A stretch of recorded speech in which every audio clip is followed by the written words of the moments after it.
l'agenda de l'abbé Malou Malou, il a provoqué une levée de bouclier à l'opposition qui voit, je cite, planter le décor de la fraude. Pourquoi? Ah, vous me posez à moi la question? Oui. Oui. Ben, nous ne le disons pas à la légère, nous donnons des faits. Comme quoi il plante ce qu'on appelle le décor de la fraude. De la fraude. Ben, écoutez, il y a d'abord quand même... il y a un problème avec l'abbé Malou Malou. Vous savez, il avait fait une déclaration dans un magazine, en 2012, fin 2012. Quel magazine? Magazine édité à Bruxelles, ça s'appelle Grand Reporter d'Afrique. Édité à Bruxelles par Média Nord-Sud. Dans son numéro 7 et à la page 40, on lui pose la question par le directeur de publication de cette revue, Monsieur Jean-Willy Bonjala Bonsissimi. Il pose la question suivante à Malou Malou. La question de savoir s'il s'accrochait à son fauteuil de président de la commission électorale. À l'époque, c'est la CEI. Et on avait déjà adopté le principe de créer la CENI. Ou s'il avait un agenda caché. Malou Malou, l'abbé Malou Malou, répond en ces termes. Je cite, « Je ne serai jamais membre de la CENI. L'évêque de mon diocèse de Butembo ne m'a plus autorisé à briguer un second mandat au sein de la commission électorale.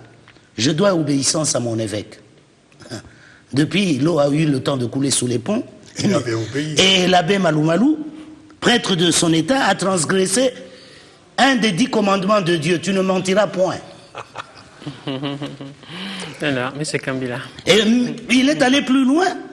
Il a violé le prescrit du droit commun, qui lui recommande l'obéissance à sa hiérarchie. C'est-à-dire qu'aujourd'hui, tout le monde le sait. Malou Malou, c'est un peu par effraction qu'il est devenu président de la CENI. Il n'a jamais été désigné par sa base naturelle qui est l'Église catholique. Mais on le retrouve à la tête de la CENI. Bon, maintenant, savoir comment il plante les décors en matière de fraude électorale. Mais vous savez très bien que M. Malou Malou a invité les partis politiques.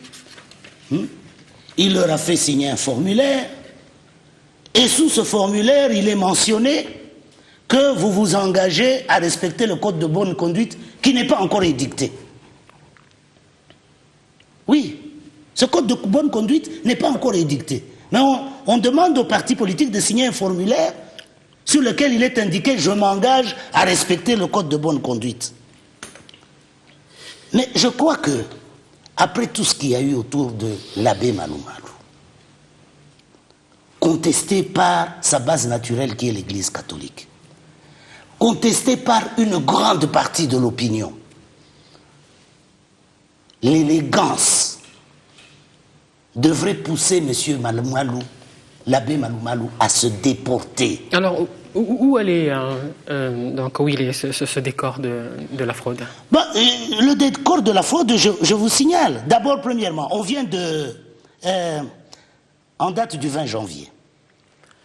Le président de la CENI, enfin, en mission, mais c'est son vice-président qui a signé, la décision portant nomination de 26 secrétaires exécutifs provinciaux ad intérim de la CENI.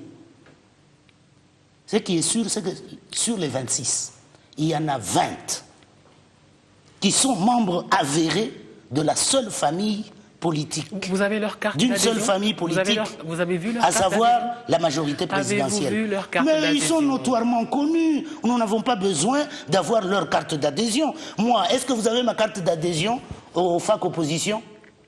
C'est une plateforme. Oui, c'est une plateforme, mais je suis une personnalité avérée. Vous avez signé. Mais tout le monde n'a pas la charte pour l'avoir. Vous avez la carte d'adhésion de votre parti. La carte d'adhésion de mon parti, mais est-ce que je vous ai présenté la carte d'adhésion de mon parti? Si je vous la demande, vous la ferez gentiment. Si je la demande, si vous la demandez. Mais moi, je ne suis pas sûr que ces gens puissent montrer leur carte. Mais ça, c'est la vérité. C'est un... Comment on est toujours arrivé à établir qu'ils sont de la majorité Mais présidentielle. nous les connaissons, ce sont des personnalités avérées. Si on me parle de M. Kambinga, je n'ai pas besoin d'avoir sa carte. Kambila. Je n'ai pas besoin de voir sa carte pour savoir qu'il est du PPRD. Ok. Hein? Bien, M. Kambila. Voyez-vous, je suis très étonné par la réponse que vient de donner mon compatriote ici présent. La question, c'est de savoir, elle a été de savoir quelles sont les mesures prises pour aller vers cette fameuse fraude que l'on craint. Vous n'avez eu aucune réponse. Mais je vais quand même réagir par rapport à un certain nombre de choses que j'ai entendues. L'accusation de mensonge par rapport à Malou Malou. Malou Malou était président de la CEI. La lettre l'article que vient de citer mon compatriote date de la fin de la CEI pour aller à la CENI. Et à ce moment-là, son évêque lui avait dit de ne pas être candidat. Et c'est ce qu'il a fait, il avait obéi. C'est comme ça que nous avons eu le pasteur Ngoïmo Lunda à la tête de la CENI. Donc il n'y a pas eu de mensonge. Le temps a passé, une autre période a commencé. Deuxième contre-vérité de mon compatriote. L'abbé Malou Malou est entré par effraction. Il sait bien que c'est faux. Il y a eu une réunion au centre Bethany à Kinshasa. Les procès-verbaux sont là. Réunion dans laquelle il y a eu les 7, laissez-moi les appeler les composantes, dont l'Église catholique. La règle établie est qu'en sortant d'ici, on vote, on décide qui est membre. Rien dans les règles dit que pour être candidat, il faut être représenté par son Église. Rien. On passe au vote en présence du secrétaire général de l'Église catholique. Et c'est un catholique qui vous parle. Et un catholique qui est au courant de ce qui se passe dans les églises. Je le dis ouvertement, parce que c'est la vérité. On vote en présence d'un représentant de mon Église, et c'est l'abbé Malou Malou qui gagne. On sort, l'institution Église n'est pas contente, mais les jeux sont faits. C'est ça la démocratie. Okay. Donc, là, il y a manifestement mauvaise foi. Okay, par rapport au Code 26, de bonne conduite. Ouais. J'en arrive. Je veux répondre à toutes les questions. Okay. Code de bonne conduite. Qui ne sait pas au Congo que le code de bonne conduite d'une élection se fait ensemble autour d'une table? Le code de bonne conduite ne sera pas imposé. Les partis politiques qui sont là en tant que partenaires, ils vont participer à la confection, à la rédaction de ce code de bonne conduite. Pourquoi vous avez peur dès le départ? Pourquoi ce climat de défiance? Qu'est-ce qui le justifie? Je viendrai à expliquer ce qui le justifie. C'est tout simplement la peur de la défaite. Okay. On ne veut pas planter un décor qui fera qu'il sera difficile de nier qu'on a perdu. Okay, on est pris par le temps. Les 26 secrétaires exécutifs provinciaux soupçonnés d'être de la majorité présidentielle. Mais ils ont le droit de soupçonner qui ils veulent. 20 sur les 26, dit-il, sont de l'AMP. Mais que voulez-vous que je réponde à ça? Dans ce pays, que voulez-vous que je réponde à ça? Il y a des membres de l'opposition au sein du gouvernement. Déjà, la CENI a rétorqué qu'ils ont été recrutés parmi les anciens de la CEI et de la CENI. Ils sont là à titre intérimaire en attendant que d'autres soient formés, justement. Tout ceci, madame, c'est une stratégie politique qui consiste à mettre en place les conditions de la contestation. Parce que nos amis, nos compatriotes savent très bien qu'il est impossible pour eux de gagner les élections dans ce pays. Pour la simple raison, c'est pas qu'ils sont, moins bons que nous ou quoi que ce soit. Ils sont incapables de se mettre d'accord. Donc ils gagneront jamais. Alors il faut qu'ils contestent. Monsieur Le Guédon, on a terminé une conclusion. Non, mais moi je crois que... Il ne reste qu'une minute, une conclusion. Ouais, Monsieur Kambila prend ses désirs pour des réalités. Il sait très bien que aujourd'hui, ce que nous avons comme Assemblée nationale, la plupart des députés ont été nommés et non élus. Hors sujet. Bon. Alors, la conclusion, moi je dis ceci par rapport à Malou Malou. On va se quitter là. Par rapport à Malou Malou.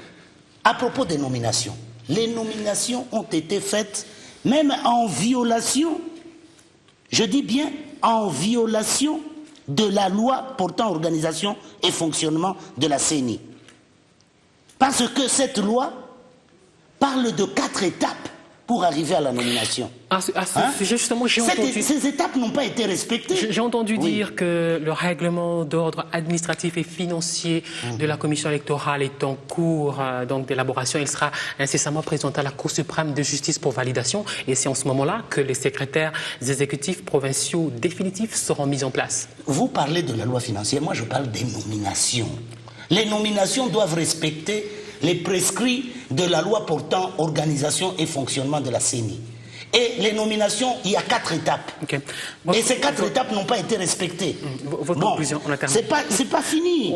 Ma conclusion, madame, c'est de dire qu'il n'y a pas de démocratie sans un minimum de confiance. Surtout confiance en soi-même, surtout confiance en ses amis et enfin confiance en ses adversaires. Il faut un minimum de confiance. Nous devons avoir un minimum de confiance en nos institutions et notamment à la CENI, dans laquelle, je le répète, il y a l'opposition, la société civile et la majorité. Mais dans quelle proportion?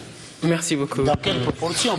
Oscar Louguedo, merci. Vous êtes rapporteur général des FAC Opposition, du modérateur Lissanga Bunganga, Jean-Pierre Kambila, analyste politique de la majorité. Merci infiniment d'être venu dans cette émission qui se termine ici. On se retrouve la semaine prochaine. En attendant, la rediffusion, c'est demain, 8h30 et 12h. Au revoir.